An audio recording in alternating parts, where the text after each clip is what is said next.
Estamos de volta com o Portal RDC ao vivo, na tarde quente desta quinta-feira, agora 5 horas 11 minutos. E como a gente ficou devendo para a nossa audiência a visita do Dr. Guilherme Colim, hoje ele estará aqui conosco falando sobre assuntos não menos importantes. Muito boa tarde, doutor Guilherme. Cláudio, Carol, boa tarde. Boa tarde. Como é que vocês estão? Estou de volta, né? Acharam que iam se livrar de mim, né? Mas Não. Vaso ruim não quebra. Não, a audiência reclamou, inclusive, aí, que as dicas pertinentes ali, inclusive não só aqui, como no canal Saiba Direito. Hoje a gente vai falar sobre um tema que é, no mínimo, doutor Guilherme, polêmico, né? Que é a questão aí dos riscos. Riscos, eu falei riscos de uma relação conjugal sobre o imóvel. Isso mesmo, você pode perder a sua casa. E agora a gente vai entender esses riscos aí. O doutor Guilherme hoje ia falar sobre direito previdenciário, mas na verdade eu dei uma espiada lá no canal Saiba Direito, canal que está bombando lá com vídeos extremamente pertinentes sobre direito, com dicas importantes, estratégias interessantíssimas. E eu dei uma espiada lá e aí a gente teve que trocar a pauta. A gente teve que trocar a pauta porque eu fiquei, olha, no mínimo apavorado. Pessoal, o caso é o seguinte aqui, ó, dependendo da situação, vou ser bem claro aqui, você pode perder a sua casa. Isso mesmo, por bobeira. E tá tudo lá na lei, é isso mesmo. Você pode perder a sua casa em uma relação. Então preste atenção. O doutor Guilherme me explicou, vai explicar para você aí que está em casa, duas situações impressionantes nesse sentido. É isso que você ouviu mesmo. Dependendo da relação, você pode perder a casa onde você mora. Olha aqui, a minha primeira pergunta, eu sei que é chocante, doutor Guilherme, mas eu fiquei apavorado. Entra lá, os vídeos não foram nem para o ar ainda, mas dá uma olhadinha lá na prévia no canal Saiba Direito.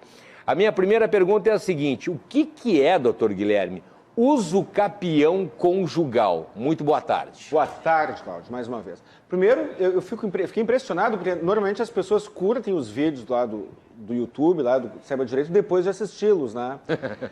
Esses dois aí, eles foram curtidos antes, só pela capa, né? A pessoa entra, ele aparece, ele é a capa. Cláudio, eu não tenho palavras para te agradecer aí, não sabia que tu era tão fã assim do Saiba Direito, do canal Saiba Direito. Mas usucapião conjugal, artigo 1240-A do Código Civil, é o seguinte: usucapião, todo mundo já sabe mais ou menos o que é. Compro um terreno, eu tenho um imóvel, tem lá os seus requisitos lá de tamanho e tudo mais. Não cuido, não exerço a posse sobre ele, alguém exerce, não dou a função social da propriedade, alguém fica ocupando o meu imóvel por X tempo, tem um terreno, alguém vai lá, constrói uma casinha em cima. 5 anos depois, eu não pedi para a pessoa sair, eu perdi a propriedade por prescrição aquisitiva usucapião. Isso é o normal, né? Tem alguns requisitos, é claro, não é tão simples assim, mas tem, em linha de regra é isso, em linhas gerais é isso. Tá, mas então usucapião conjugal. Pois é. Usucapião conjugal é 1240-A do Código Civil.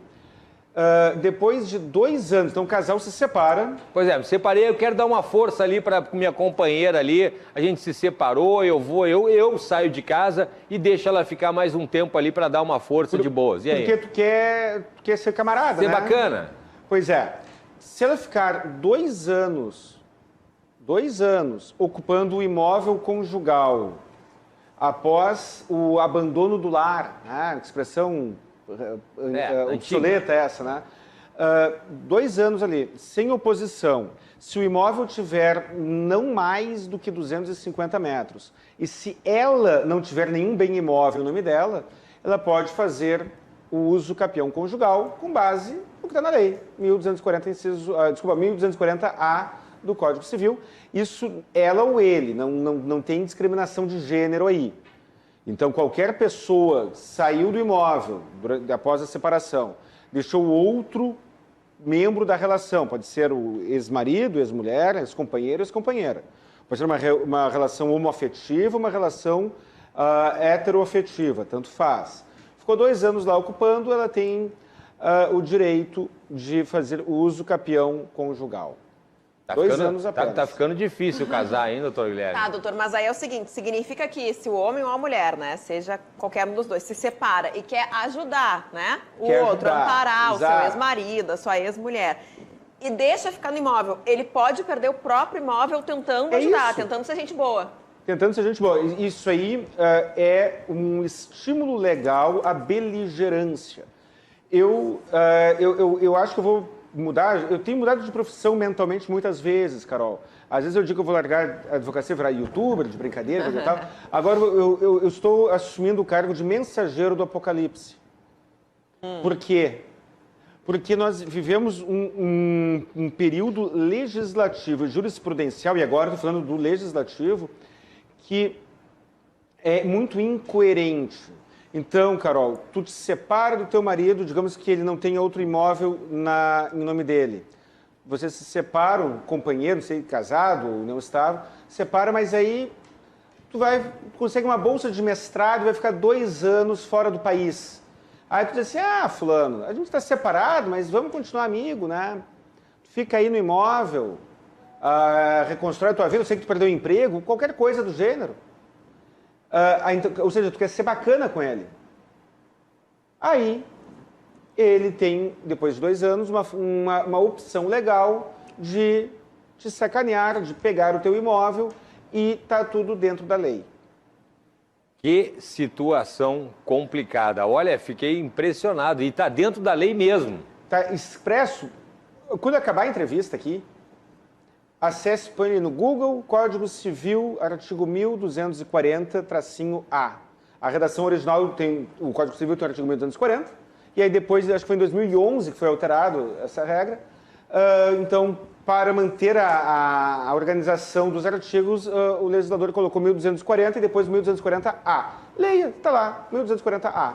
Ou então, hoje, no Saiba Direito, às 19 horas, é o vídeo que o Cláudio assistiu, eu falo sobre isso, um videozinho de 5, 6 minutos, e eu tenho a transcrição nos comentários também. Bom, e a coisa pode ficar pior, gente. A coisa pode ficar pior. Sim, o poço não tem fundo. Pois não, eu não entendi aqui a questão por exemplo, do financiamento imóvel adquirido pela Minha Casa Minha Vida. Lei 11.977, artigo 35A. Se você, homem, agora tem discriminação de gênero, no meu entendimento pessoal, isso é inconstitucional. Acredito que dê para discutir, acredito que seja possível questionar isso em juízo, mas o texto legal diz que, em caso de imóvel adquirido pelo programa Minha Casa Minha Vida, em que tenha havido uma separação ou dissolução de união estável, independentemente do regime de bens, o imóvel ficará com a mulher. Que isso? A menos que tenha sido adquirido com... Um contrato específico? Não, com saldo do FGTS. Essa é a única exceção. Então, você, homem, que está em casa e que ainda não comprou o imóvel pelo programa Minha Casa Minha Vida, fique sabendo, se você comprar o imóvel e você iniciar uma união estável, você é solteiro, comprou o imóvel do programa Minha Casa Minha Vida, iniciou um casamento ou uma união estável com uma mulher, se for uma relação homoafetiva não tem problema. Porque fala um homem. A gente tem uma homofobia legal aí, se for 2 mulheres, está barbada, se forem 2 homens, está tranquilo também. Se você, homem, iniciar uma relação conjugal, não estável casamento, com uma mulher, e independente de quem pagou, independente de onde veio o dinheiro, o imóvel estiver sendo financiado pelo programa Minha Casa Minha Vida e não tiver sido usado o FGTS para quitar ou para dar de entrada, você inicia sua união estável, está lá, muito bem, aí de repente vocês se separam. Não estou falando de violência doméstica, de ingratidão, não estou falando de nada. Vocês se separam porque cansaram um do outro, porque o amor acabou, não interessa. O imóvel ficará com a mulher. Parece claro que a minha opinião quanto à moralidade disso... Um absurdo. É um absurdo, né? Parece claro. Mas a lei é essa. Um absurdo.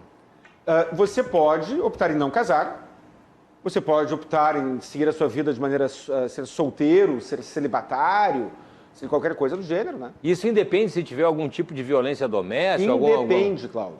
Está Meu na Deus. Lei 11.977. Se você já está casado, se você, homem, já está casado e mora com a sua mulher num imóvel financiado pelo programa Minha Casa Minha Vida, trate muito bem a sua mulher. Pois é, porque não importa nada, então, se eu paguei as parcelas que eu recebi, por exemplo, de uma herança, Nada. de um dinheiro que era da família, nada disso interessa. Pela lei, nada. Pode ser discutido em juízo, isso, aos meus olhos, é inconstitucional. Pô. Porque a Constituição Federal assegura direito de igualdade entre todas as pessoas. Pois é. Mas isso é uma tese jurídica que eu alegaria se me deparasse com uma situação dessas. Não sei como o judiciário trataria isso. E isso é só com o imóvel comprado num programa Minha Casa Minha Vida? Somente com o programa Minha Casa Minha Vida. Se você comprar o imóvel à vista, pelo sistema financeiro de habitação, qualquer outro imóvel está fora. Ou seja, existe uma discriminação dupla quanto ao tipo de financiamento e quanto à questão de gênero. Né? O argumento utilizado na época, isso é lá de 2009, o argumento era de que existe o programa Minha Casa Minha Vida seria destinado às pessoas de menor poder aquisitivo e a mulher teria uma vulnerabilidade maior. E que, diante disso, se houver um caso de separação, ela fica com a casa. Né? Isso, aos meus modestos olhos, infantiliza a figura feminina, porque as mulheres hoje trabalham. Aqui na bancada, nós temos um homem e uma mulher. Sim. Na magistratura, tem mais mulher do que homem. E assim vai. Isso, aos meus olhos, empobrece, enfraquece o poder da mulher, a imagem feminina, que não precisa disso. Tá, ô, doutor, e se o homem não tiver onde morar, né? A gente tá falando que fica pra mulher, e se ele não tiver onde morar, o que ele faz? Carol, assim, aqui em Porto Alegre a gente tem algumas pontes, né? É. Ele pode morar embaixo da ponte, ele pode pagar aluguel. Entendi. É isso, desculpa a minha ironia e a minha grosseria, mas que é mais ou menos isso. Se ele não tem onde morar, é claro que ele vai questionar em juízo e tem chance de reverter isso. O judiciário, muitas vezes, diante de um conflito de normas, não aplica de maneira literal, mas é muito arriscado. Mas tem como prevenir ou não tem como prevenir? A prevenção, no caso do programa Minha Casa Minha Vida, Tá. não há prevenção legal. Ele não tem o que fazer. No caso do programa Minha Casa Minha Vida, se fizer um contrato de união estável com separação de bens, não resolve, porque a lei diz, independentemente do regime de bens. Se fizer N programações, não resolve. Isso aí é uma porta que se fecha, talvez, para um perfil de potencial comprador. No caso do uso capião conjugal, existem algumas ferramentas preventivas. Uma delas você pode, ao se separar, judicializar a separação. Você pode, caso não queira judicializar, você pode documentar o exercício da posse. E aí é uma dica que eu dou não apenas para o uso capião conjugal, mas para evitar qualquer tipo de dor de cabeça.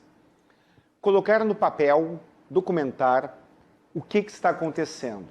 Se eu tenho um imóvel e eu digo para outra pessoa, pode ser uma ex-mulher, pode ser um amigo, pode ser um estranho, pode ser quem for, e eu digo, tu pode usar o meu imóvel.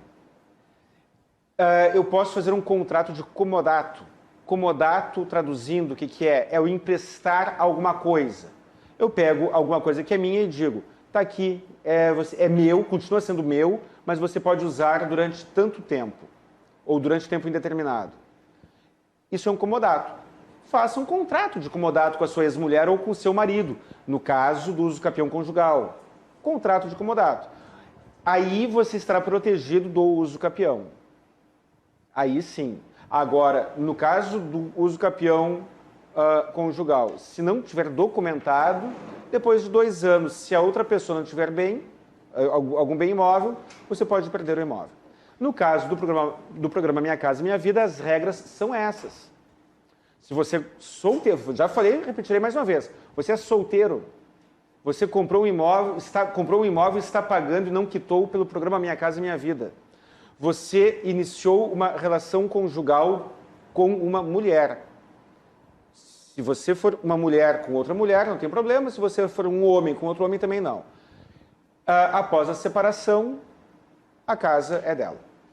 E doutor Guilherme, o senhor falou no programa Cruzando as Conversas da terça-feira, inclusive alguns advogados instigando aí as mulheres a acusar os maridos de violência doméstica. E isso é outra coisa. No programa do Cruzando as Conversas, que eu estive na terça-feira, nós tivemos um debate muito bom, né?